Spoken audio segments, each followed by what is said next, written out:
আমার ডাক্তাররা সুরক্ষা পায় না, কিছু হলেই ডাক্তারদের উপর আক্রমণ হয়। এই প্রথম শ্রেণীর নাগরিক নিয়ে আমাদের একটু ভাবা দরকার।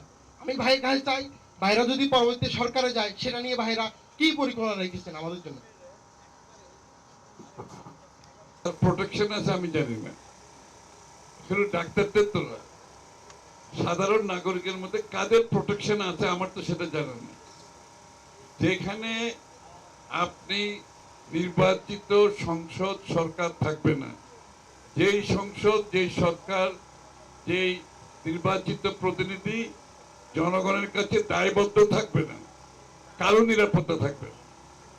এটা আমরা দেখতে পাচ্ছেন বেশ কিছুদিন ধরে, কারো নিরাপত্তা থাকবে। এই জন্য নির্বাচিত সংসদ সরকারের গুরুত্বটা, গণতান্ত্রিক গুরুত্বটা এখানে, যে জবাবদিহিতার মধ্যে প্রত্যেককে আসতে হবে, শুধু রাজনীতিবিদরা না, যে যেখানে কাজ করতে সকলে জবাবদিহিতা নিশ্চিত করতে হবে। আর ফার্স্ট ক্লাস সিটিজেন কারো হওয়ার দরকার নাই, আমরা সবাই ইকুয়াল সিটিজেন।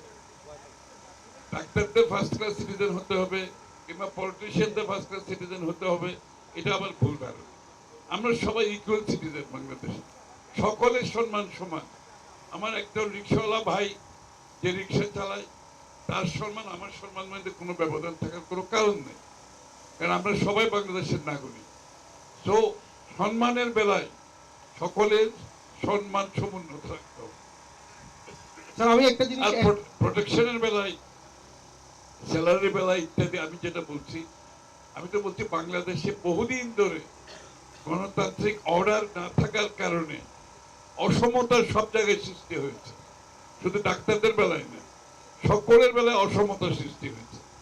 এই অসমতা যদি ইকুইটি যদি আমাদেরকে ফিরিয়ে আনতে হয়, তাহলে জবাবদিহিমূলক সরকার থাকতে হবে, জবাবদিহিমূলক সরকার থাকতে হবে, এবং তার মাধ্যমে আপনি দেশের সমতা ফিরিয়ে আনতে পারবেন, সকলের অধিকার নিশ্চিত করতে পারবে, নাগরিক সম্মানবোধ ফিরিয়ে আনতে পারবে। হচ্ছে সকল কাজের মর্যাদা আছে, এটা ডাক্তার হোক, ইঞ্জিনিয়ার হোক, রিক্সা চালক হোক, একজন প্লাম্বার হোক, একজন আপনি তরুণদের নিয়ে ভাববেন, তরুণদের নিয়ে পলিসি করতে চাইবেন, তরুণদের নিয়ে ভবিষ্যৎ করতে চাইবেন, তাদের মনের কথা শুনবেন না, তাদের চাহিদা শুনবেন না, তাদের চাওয়া পাওয়া শুনবেন না।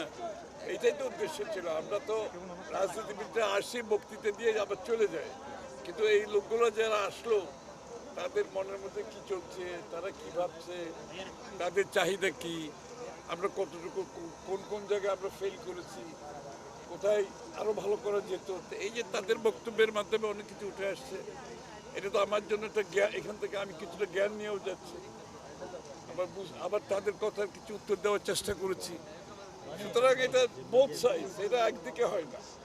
আপনি দেশ গড়তে হলে একদিকে হবে না, আপনি সবাইকে নিয়ে দেশ গড়তে হবে, সবার কথা শুনতে হবে, বুঝতে হবে, ধারণ করতে হবে, চেষ্টা করতে হবে।